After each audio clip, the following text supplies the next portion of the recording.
I hope everybody is enjoying your snow day, and I imagine by now you've had a nice breakfast. You have something warm that you're drinking and just ready to sit down, snuggle in, and learn some geometry. As I said in class, this is our last section of Chapter 6, and we're going to talk about congruent quadrilaterals and kites today. Now, we're going to do a light going over of proving that quadrilaterals are congruent. Not going to actually do any proofs on this, but I do want you to be familiar with the fact that we could if we wanted to. Remember when we were doing triangles, we had shortcuts to prove that the triangles were congruent. We had side angle side, we had side side side, we had angle side angle, angle angle side, and hypotenuse leg. Well, in order to prove that quadrilaterals are congruent, we have two shortcuts, and as I said, I just wanted you to have a little flavor of them, just so you know that there are shortcuts. They seem like pretty long shortcuts though, but when you consider how many pieces are in a quadrilateral, it really would be very helpful if you were trying to prove that. So our first one is the SAS congruence theorem, and it says that if three sides of one quadrilateral are congruent to three sides of a second quadrilateral, as long as the included angles are also congruent, then the quadrilaterals are congruent. So here we have two quadrilaterals. They've been created so that they are congruent, and here's what that looks like. You've got side congruent to side, angle congruent to angle, side congruent to side, angle congruent to angle, side congruent to side. So if this is all true, then quadrilateral ABCD is congruent to triangle LMNO. Now if you have trouble finding the parts, here they are: side, angle, side, angle, side. If you just start at one of the congruent parts, figure out if it's a side or an angle, and work your way around the figure. You can label them as you go. Now remember, these A's stand for angle. They don't actually stand for a point name like this A, but side, angle, side, angle, side. If we needed to take a look at that at the other quadrilateral, we'd have side, angle, side, angle, side. So that would be one way to prove that quadrilaterals were congruent if you needed to. We have another shortcut, and that shortcut is called angle, side, angle, side, angle.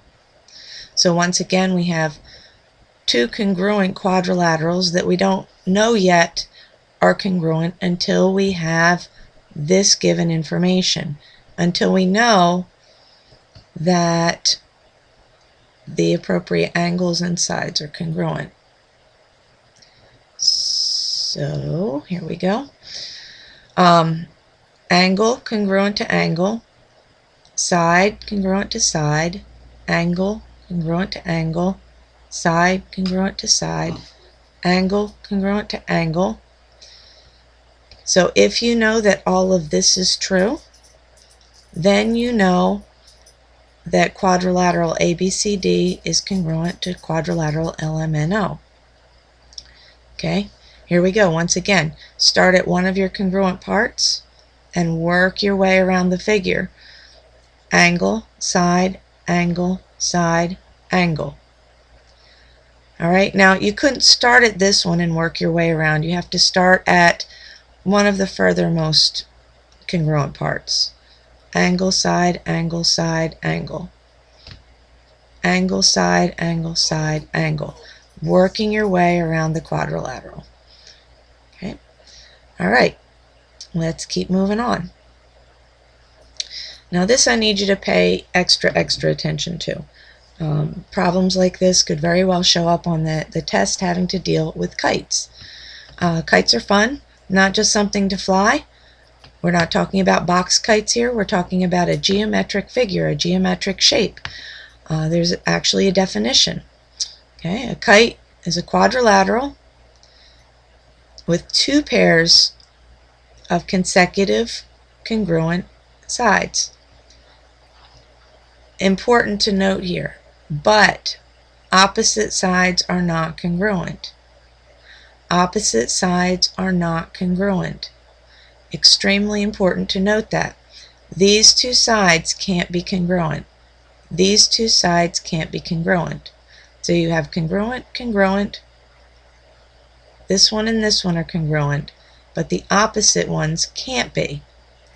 So a square or a rhombus, or even though it's not defined, a traditional diamond shape would not be considered a kite, because those shapes all have opposite sides congruent. Kites do not have opposite sides congruent.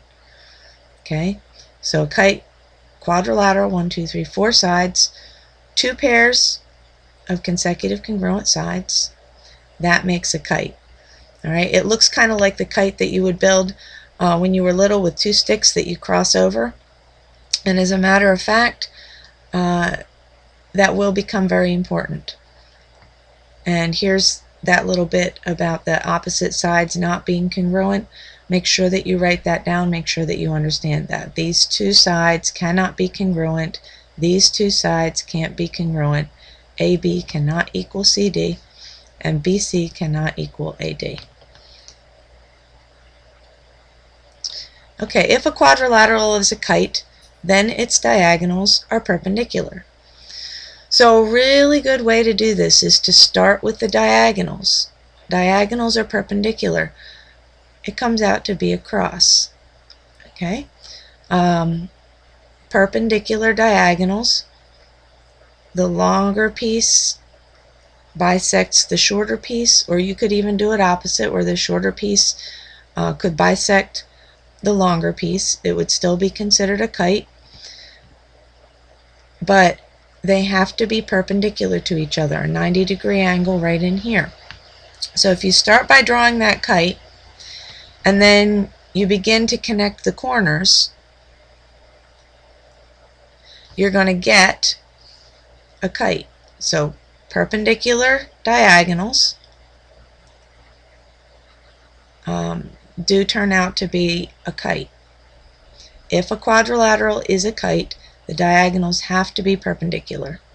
So that's an important thing for you to know about kites.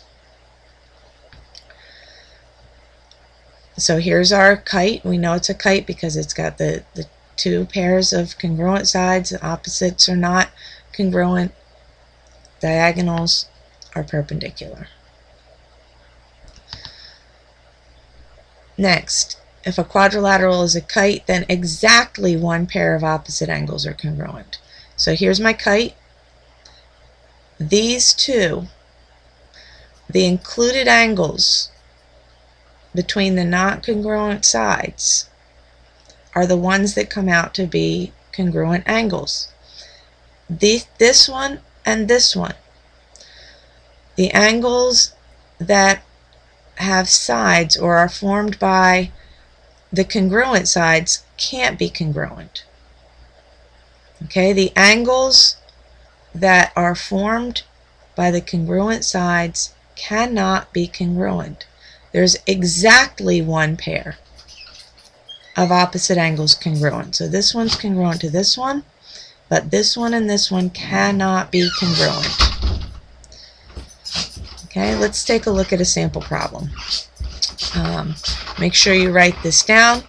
Make sure that you label your given information before we even begin this problem.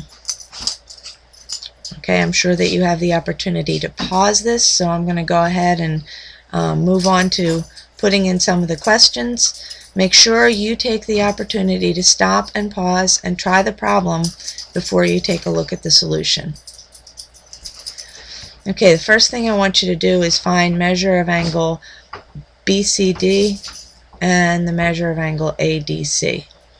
This one is super easy. This one is also easy but takes a little bit more work.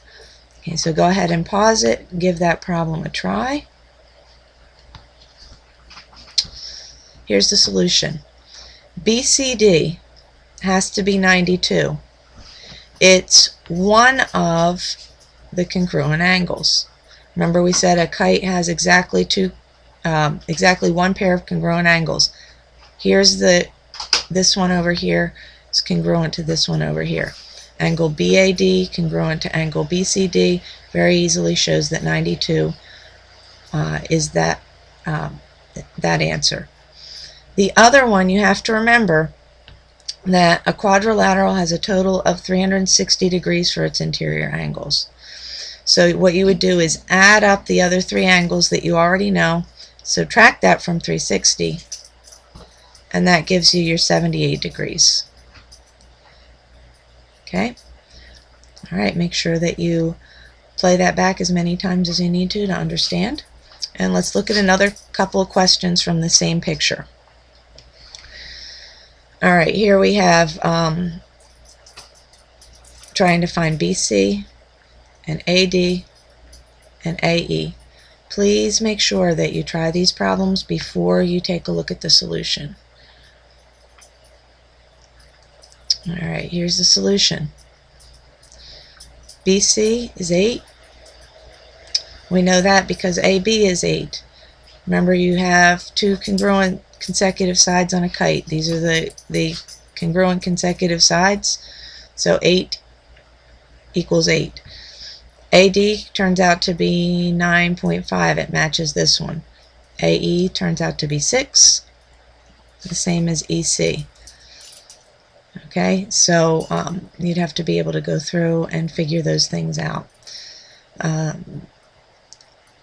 Last question, I want to ask you to find the perimeter of this whole figure. Okay, the perimeter of the kite. So try that one, and then unpause and check to make sure that you got it right. Okay, remember perimeter means the distance completely around the figure. We knew that this one is 8. We know that this one is 8. We know that this one is 9.5. And this side is 9.5 also. When you add those all up, you get 35. Okay, I hope you all have a wonderful winter break. Don't forget, assignments 41, 42, and 43 are due when you come back. And have a blessed day.